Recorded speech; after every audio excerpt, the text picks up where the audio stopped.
Bonjour. Comment installer KWS PHP? Vous devez auparavant télécharger l'archive sur notre site, ensuite la décompresser dans le répertoire 3W de Movamp. Donc nous retournons sur ce site.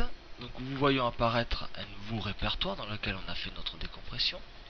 Mais avant de faire l'installation, nous devons faire une modification du fichier htaccess. Donc ici vous devez insérer le nom du répertoire dans lequel vous avez mis votre portail. Alors attention, si vous vous trompez à ce niveau là, vous allez avoir des problèmes par la suite. Donc si vous avez un doute ou un sérieux doute, vous devez supprimer tout simplement le fichier qui ne fera pas des erreurs personnalisées. Ensuite, si vous faites le déplacement de votre site du local vers un site distant, vous devez prendre la précaution de modifier et d'adapter le texte que nous venons de rajouter à l'instant. Une fois cette modification faite, nous sommes prêts à faire l'installation de notre portail. Donc ici nous apportons les informations qui sont propres à notre portail, c'est-à-dire qu'il est extrêmement simple, complet, convivial et ergonomique. Donc ici on vous donne quelles sont les contraintes imposées pour pouvoir servir notre portail. Donc généralement les difficultés portent plus sur que les répertoires ont un Chmod A777. Donc vous devez prendre la précaution de vérifier tout cela. Si vous avez un nom ici, vous prenez un client FTP et en faisant les propriétés du répertoire, en faisant clic en droit, vous pouvez mettre un 777. Donc dans mon cas c'est ok, donc je vais faire suivant. Ensuite on vous demande d'accepter la licence avant de faire l'installation. Donc la licence généralement se limite à respecter le copyright que vous trouvez en bas de votre portail. Donc personnellement je vais le respecter, donc je clique sur suivant. Donc ensuite on vous demande quels sont les identifiants pour vous connecter à votre base de données. Donc si vous trouvez ces informations auprès de votre fournisseur, de votre hébergeur. Donc en ce qui me concerne en local, je mettrai ces informations là.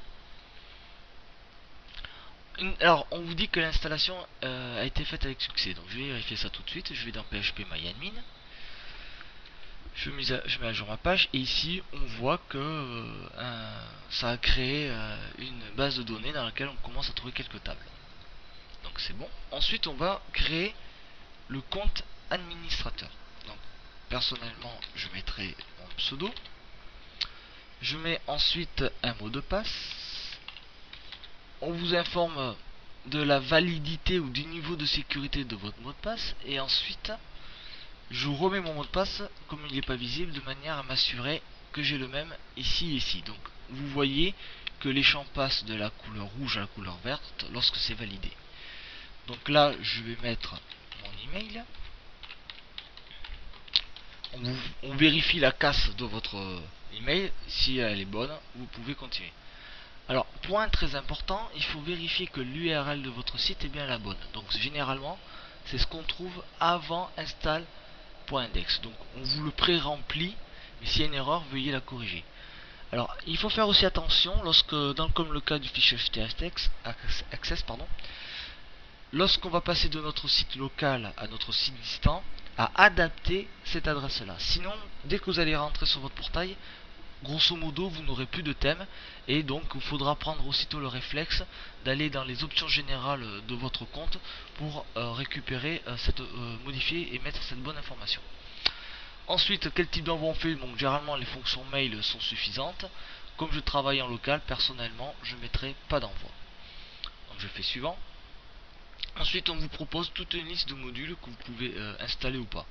Donc les parties grisées, vous ne pouvez pas, vous n'avez pas le choix, ce sont des modules qui sont par défaut sur le portail, qui sont obligatoires. Par contre, il y en a d'autres que vous pouvez installer ou pas. On vous indique en même temps si une installation SQL est nécessaire. Donc moi, à titre d'exemple, ici, je décide de ne pas installer le module SQL, qui permet d'avoir un accès à votre base de données via le portail. Donc j'ai fait mes choix, je clique sur suivant. Il m'installe ma base de données, je vais vérifier cela, je mets à jour ma page, et là on voit que le nombre de tables a grandement augmenté.